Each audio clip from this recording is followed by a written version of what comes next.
बैतुल मुकद्दस अहले किताब के कब्जे में था। पहली मर्तबा आजाद उनको उन लोगों ने कराया जो रसूलुल्लाह के हाथ पे कलमा पड़े थे। थक गए आप? जो हुजूर के हाथ पे कलमा पढ़ते हैं वो बैतुल मुकद्दस को आजाद कराते हैं। कब? दौरे फारूकी में। ठीक। कौन है आजाद कराने वालों में? खालिद बिन वलीद, अबू उबैदा इब्नुल जर्राह वगैरह रिदवानुल्लाहि ताला अलैहिम अजमईन। ठीक। पहली बार बैतुल मुकद्दस को फतह किया जिन्होंने हुजूर के हाथ पे कलमा पढ़ा। दूसरी बार बैतुल मुकद्दस को उन्होंने फतह किया जिन्होंने सरकार गौसे आजम के हाथ पे बैत की। उधर उनके तरबियत याफ्ता बैतुल मुकद्दस आजाद कराते हैं, इधर इनके तरबियत याफ्ता बैतुल मुकद्दस आजाद कराते हैं। हुजूर अलैहिस्सलाम अफराद साज, इंसान साज बनकर तशरीफ लाए थे। आका फरमाते हैं बोइस तो मुअल्लिमा, मैं मुअल्लिम बनाकर भेजा गया हूं। और किस लिए? अखलाक हसना की तकमील के लिए आया हूं। यानी हुजूर इंसान बनाने आए थे, हुजूर अच्छे इंसान बनाने आए थे। हुजूर अलैहिस्सलाम ने 23 साल की कलील मुद्दत में 1,24,000 कमोबेश टीम दी दुनिया को बनाकर संवार कर इनकलाब के लिए। सरकार गौसे पाक ने 33 साल तक मदरसे में पढ़ाया, हजरत शेख हम्माद के मदरसे में पढ़ाया। और उस मदरसे में पढ़ाया तो हुजूर गौसे पाक के मदरसे से एक साल में 3,000 उलमा फारिग होते थे। कितने उलमा? 3,000। अब 33 साल की मुद्दत का हिसाब लगाओ। हुजूर गौसे पाक रदी अल्लाह तआला ने जो पढ़ाया वो पढ़ाया, और उसके बाद हुजूर गौसे पाक रदी अल्लाह तआला ने मजीद तकरीरें करके, बयानात करके, तरबियत करके, खानकाई निजाम कायम करके 1 लाख से ज्यादा उलमा मुसलमानों को अता फरमाए, अच्छे इंसान बना के अता फरमाए। इसीलिए सुल्तान सलाहुद्दीन अय्यूबी की फौज के अंदर जो चीफ एडवाइजर थे, सलाहुद्दीन अय्यूबी के फौज के चीफ एडवाइजर, वो सरकार गौसे पाक के मुरीदो खलीफा थे। और 80% या उससे कुछ कम हुजूर गौसे पाक के मुरीदीन थे, उनके तरबियत याफ्ता अफराद थे। और उसमें कुछ 10 या 15% इमाम गजाली के तैयार करदा अफराद थे। उन लोगों ने बैतुल मुकद्दस को आजाद कराया। आखिरी बात,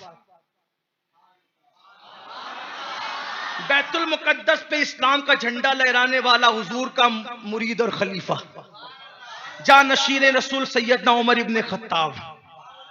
दूसरी बार बैतुल मुकद्दस पे परचम लहराने वाला गौसे पाक का मुरीद सुल्तान सलाहुद्दीन अय्यूबी। कौन है? कभी पता है? लोगों को सलाहुद्दीन अय्यूबी बहुत याद रहता है। पता है? मुसलमान ईमान दिया मेरे गौस ने उनको, उनके खानदान को। पढ़ दूं वो बात? एक बार एक राहिब बगदाद शरीफ आया, और बगदाद शरीफ आकर, ये राहिब कहते हैं ईसाइयों के मजहबी पेशवा को, उनके मजहबी रहनुमा को राहिब कहते।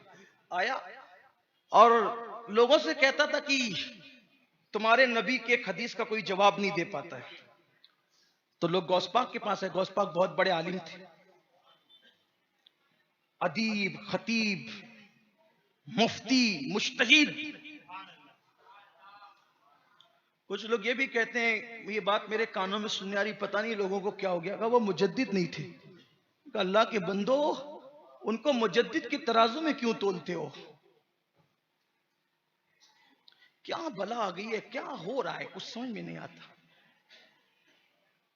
अरे थे नहीं थे, तू क्यों उसके अंदर जो है वो अपना बीच में मुंह डालता है? अपनी औकात के मुताबिक हम बात करें। अपनी हैसियत जितने बड़े आकाओं को तोलना ना, अपना क्या करते हैं लोग।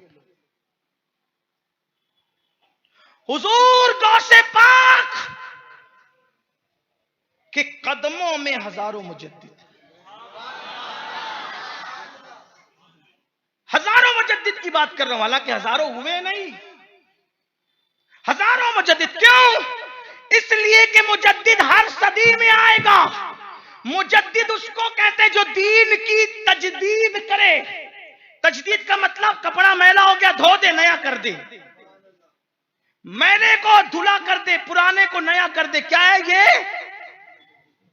पुराने को नया करने वाला, पुराने को नया करने वाला।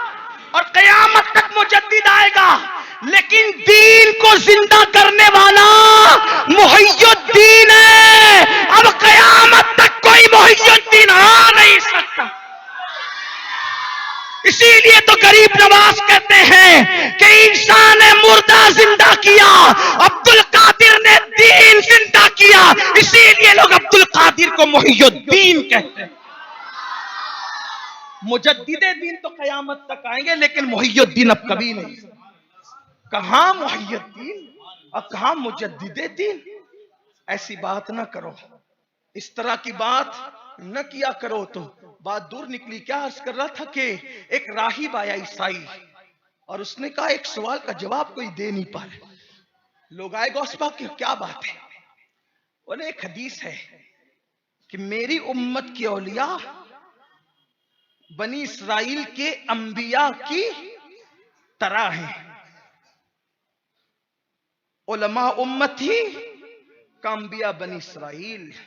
ठीक, काम्बियाए बनी इसराइल, मेरी उम्मत के उलमा बनी इसराइल के अंबिया की तरह है। तो कहा इसका पूछना है कि ये कौन सा तुम्हारा आलिम, मुझे जरा लाओ गौस पाक के सामने, ये हदीस समझाओ। का मतलब क्या चाहता है तू? का बनी इसराइल के अंबिया की तरह तुम्हारी उम्मत मोहम्मदिया के उलमा। का इससे मुराद हर आलिम नहीं है, आलिम रब्बानी है ना।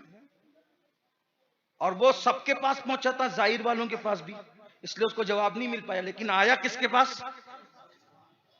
आलिम रब्बानी के पास है। ठीक, इससे मुराद इमाम गजाली ने औलिया अल्लाह भी लिया है। और इमाम अहले सुन्नत ने कहा हर ईमान वाला आलिम हमारे अकीदे में आलिम रब्बानी।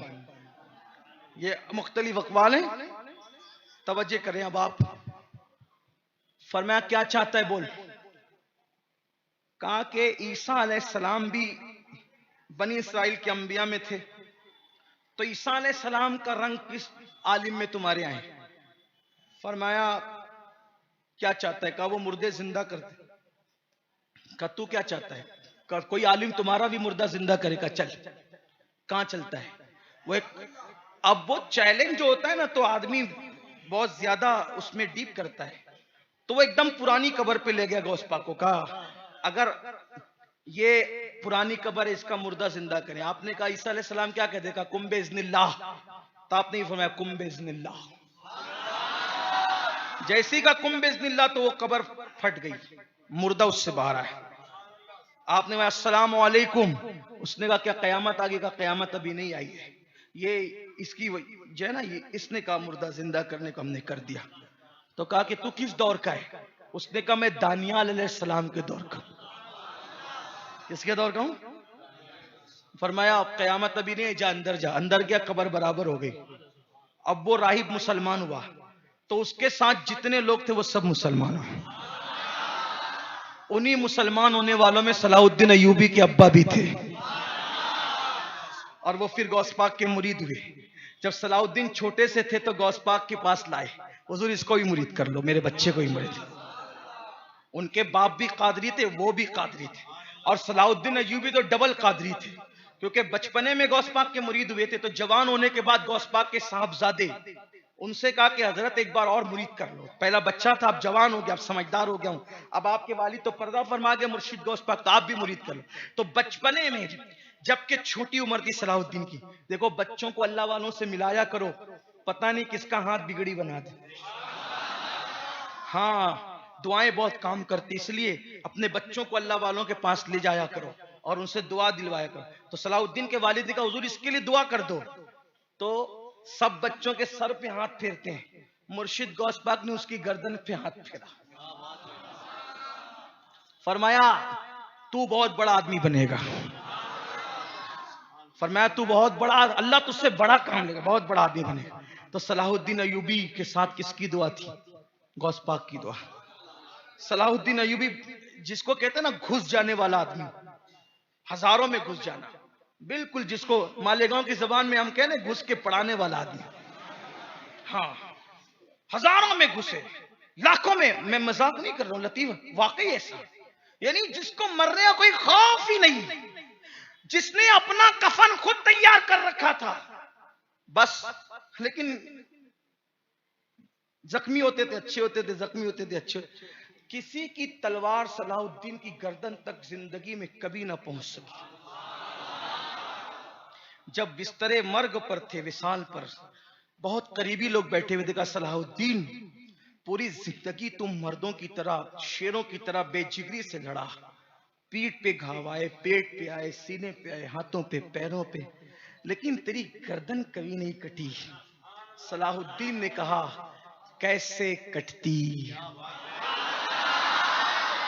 मेरे मुर्शिद गौसे आजम ने मेरी गर्दन पे हाथ फेरा था। जिस गर्दन पर गौसे आजम का हाथ लगा हो, उस गर्दन को कोई तलवार कैसे काट सकती?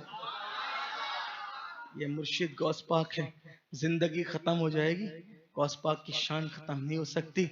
बस इतना ही कह देते हैं, वाह क्या मर्तबा ऐ गौस है बाला तेरा, ऊंचे ऊंचों के सरों से कदम आला तेरा। सर भला क्या कोई जाने कि है कैसा तेरा, औलिया मलते हैं आंखें वो है तलवा तेरा। और शुक्र के जोश में जो हैं वो तुझे क्या जाने,